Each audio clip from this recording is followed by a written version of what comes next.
ನಮಸ್ಕಾರ, ಸುಧಾಸ್ ಕಿಚನ್ಗೆ ಸ್ವಾಗತ. ಈಗ ದೋಸೆ ಮಾಡೋದಕ್ಕೆ ಏನೇನು ಪದಾರ್ಥ ಬೇಕು ನೋಡೋಣ. ನಾನಿಲ್ಲಿ ಉದ್ದಿನಬೇಳೆ 1 ಕಪ್ ತೊಗೊಂಡಿದ್ದೀನಿ, ಅಕ್ಕಿ 3 ಕಪ್ನಷ್ಟು, ಎರಡೂ ಕ್ಲೀನಾಗಿ ತೊಳೆದು ನೆನೆಸ್ಕೊಂಡಿರೋದು. 6 ಗಂಟೆ ಅಕ್ಕಿ ಉದ್ದಿನಬೇಳೆ ಚೆನ್ನಾಗಿ ನೆಂದಿದೆ, ರುಬ್ಬೋಕ್ಕೆ ರೆಡಿ ಇದೆ. ನೆಂದಿರೋ ಅಕ್ಕಿ ಉದ್ದಿನಬೇಳೆನ ಗ್ರೈಂಡರಿಗೆ ಹಾಕೊಳ್ಳೋಣ.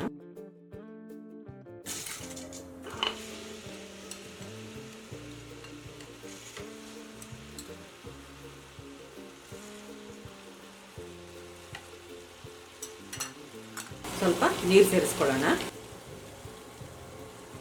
ನುಣ್ಣಗೆ ರುಬ್ಕೊಳ್ಳೋಣ.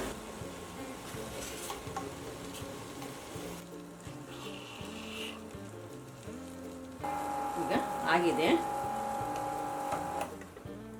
ನುಣ್ಣಗೆ ರುಬ್ಕೊಂಡಿರೋದು.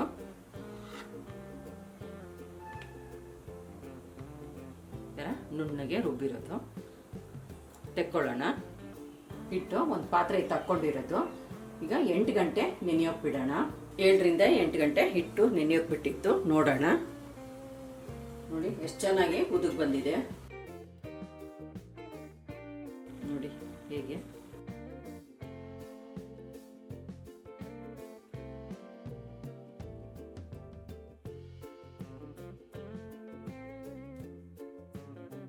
ಉಪ್ಪು ಹಾಕೊಳ್ಳೋಣ, ರುಚಿಗೆ ತಕ್ಕಷ್ಟು ಉಪ್ಪು ಮಿಕ್ಸ್ ಮಾಡ್ಕೊಳ್ಳೋಣ.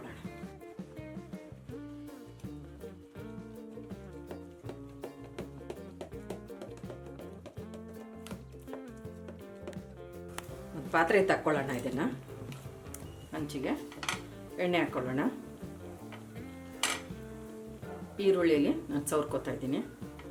ಗ್ಯಾಸು ಮೀಡಿಯಮ್ ಫ್ಲೇಮಲ್ಲೇ ಇದೆ.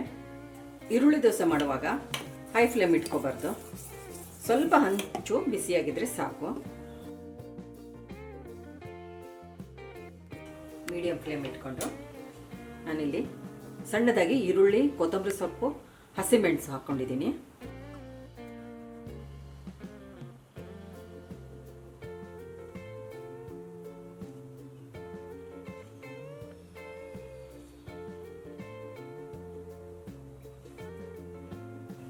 ಈರುಳ್ಳಿ ದೋಸೆಗೆ ಸ್ವಲ್ಪ ಈರುಳ್ಳಿ ಧಾರಾಳವಾಗಿ ಹಾಕ್ಕೊಂಡ್ರೆ ಚೆನ್ನಾಗಿರುತ್ತೆ.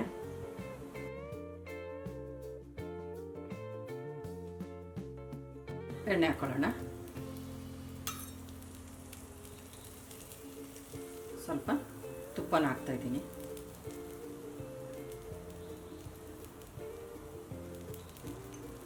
ಮೀಡಿಯಂ ಫ್ಲೇಮಲ್ಲೇ ಚೆನ್ನಾಗಿ ಬೇಯಿಸ್ಕೊಳ್ಳೋಣ. ಒಂದು ಸೈಡ್ ಈಗ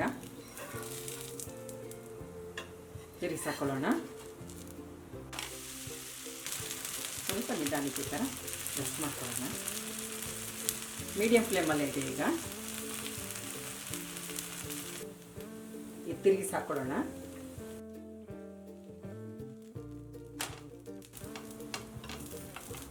ಎರಡು ಸೈಡು ಚೆನ್ನಾಗಿ ಬೆಂದಿದೆ, ತೆಕ್ಕೊಳ್ಳೋಣ.